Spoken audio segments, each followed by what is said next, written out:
Ya, assalamualaikum warahmatullahi wabarakatuh. Dari pemaparan itu saya belum membaca, jadi cuma mendengarkan kok. Ini seperti resensi buku. Jadi tanggapan kami adalah sebagai berikut. Ini kedua, ya Pak Ibnu akan lebih baik ketika buku yang panjenengan resensi itu dibandingkan dengan tulisannya senada dari tulisan orang lain itu fungsinya untuk memposisioningkan buku yang panjenengan resensi itu. Yang kedua adalah kritikan panjenengan terhadap buku yang tadi diresensi seperti apa begitu, apa belum saya dengar atau memang saya membacanya yang kurang teliti gitu. Dan yang ketiga adalah dari buku itu menurut panjenengan itu prospek ke depan itu seperti apa dari pemikiran Ahsin Wijaya itu saja. Jadi 3 tanggapan saya terhadap panjenengan yang meresensi buku dari Dr. Ahsin Wijaya. Terima kasih. Singkat sekali Pak Lutfi, matur nuwun. Oke. Baik, ada lagi? Saya Pak. Oke, ya wes Pak Habib, silakan Pak Habib. Ya, terima kasih. Ini resensi yang bagus sekali Pak. Ini Pak Ibnu. Resensi yang bagus sehingga sampai saking bagusnya saya sendiri tidak paham. Nih dari yang diterangkan tadi, saya memang hanya mendengar, kemudian iseng-iseng saya buka, ternyata ada PPT-nya, gitu. Ada PPT, ada untuk ditampilkan. Tapi dari semua itu memang apa yang panjenengan tulis di PPT itu di latar belakang dan lain-lain sampai ke penutup tadi tidak ada hasil yang panjenengan baca begitu, apa hanya kesimpulan saja yang seperti itu gitu. Itu satu. Kemudian yang kedua, ini mantan tadi suara mantan putus-putus panjenengan, jadi saya tidak bisa mendengar secara jelas. Yang tadi disebutkan munculnya Islam historis apa itu? Kira-kira kalau ada Islam historis, tadi yang satunya Islam apa ya? Lupa. Kemudian dari munculnya Islam historis itu ada yang utama apa tidak dari tokohnya? Siapa begitu, umpamanya dalam bidang tertentu, dalam keilmuan agama tertentu ada tokohnya begitu. Mungkin bisa kita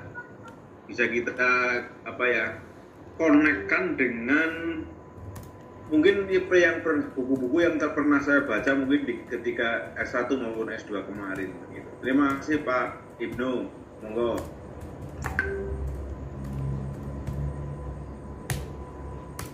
Tapi ditanggapi Mas Ibnu. Oke, siap. Pak berani memunculkan wajahnya Mas Ibnu. Videonya error. Kalau siang bisa buka tapi malam enggak kok. Karena pakai laptop kantor ini, Jok. Oke, yang pertama Mas Kusnan, buku pembandingan dengan buku yang lain. Nanti setelah paparan ini saya akan beli buku satu lagi untuk membandingkan, karena ini juga bacanya belum selesai karena beli tadi pagi. Yang kedua Mas Kusnan, terkait dengan titikan apa sih yang sebetulnya ditawarkan dari buku ini, sebagaimana yang sudah saya bacakan ngebut tadi, bahwa di sebelum munculnya epistemologi yang ditawarkan ini, mungkin sama dengan jawab Pak Afif, sudah muncul 3 epistemologi modern, ya. 3 epistemologi Islam modern tadi yang sudah saya sampaikan. Yang pertama adalah pendapatnya atau epistemologi pemikiran Mehdi Hairi Yazdi dan Nurholis Majid. Yang kedua, pendapatnya yang kita kenal dengan Islamisasi pengetahuan oleh Naqib Al-Atas dan Ismail Roji. Ya, yang ketiga, gagasannya Gus Dur tentang pribumisasi Islam. Ternyata dari ketiga epistemologi tadi yang sudah saya jelaskan, dinilai oleh penulis tidak memadai lagi untuk menatap dunia kekinian dan ke depan, lantaran ilmu-ilmu modern barat semakin mengukuhkan dominasinya. Bahkan ada kesan ketiga epistemologi yang sudah saya sampaikan di atas cenderung memarginalkan ilmu-ilmu keislaman. Sehingga tadi juga Pak Aksin menyampaikan tawarannya bahwa lahir beberapa epistemologi Islam yang mengintegrasikan. Ini yang pertama. Kemudian yang kedua, Mas Kusnan juga tanya prospek ke depan yang ditawarkan apa.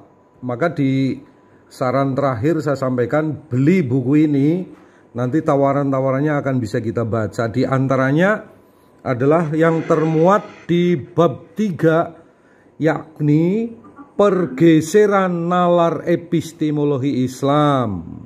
Jadi ada pergeseran tadi sesuai dengan yang saya sampaikan judul di atas, yaitu dengan satu Islam tetapi ragam epistemologi.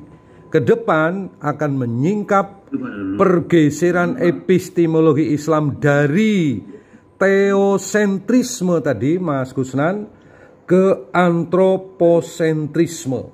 Ini yang pertama.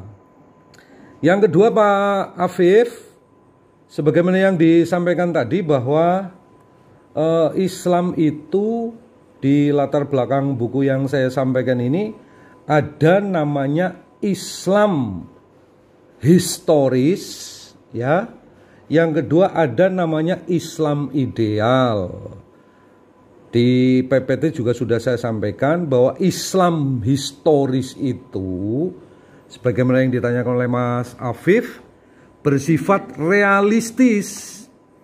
Di sana muncul istilah fikih, tasawuf, kalam, dan filsafat. Begitu pula muncul Islam Arab.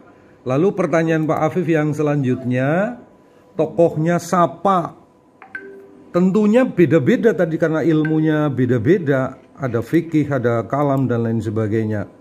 Kemudian bisa dikonekkan dengan buku-buku yang lain tidak? Karena epistemologi yang ditawarkan oleh Dr. Aksin ini adalah menjawab 3 epistemologi yang sudah berkembang di dunia ini, tetapi tidak bisa menjawab masalah-masalah kekinian. Sehingga epistemologi harus segera berubah ke epistemologi yang terakhir saya bacakan tadi. Apa itu? Adalah epistemologi teosentris menuju antroposentris. Kalau ditanya tentang isinya yang mendalam, ya kudu belajar mengibar tahajud ini. Terima kasih Mas Afif, Mas Kusnan. Oke, baik, silakan. Ada lagi yang melakukan respon. Nuning, mau tanya Nuning. Oke, kalau tidak ada, oke, berarti nanti aja respon saya nanti setelah Bu Erna. Karena apa masih berapa kali ketemu lagi kita? Kalau sampai tanggal 18 Pak Lutfi, itu kan 18 kan semesteran ya.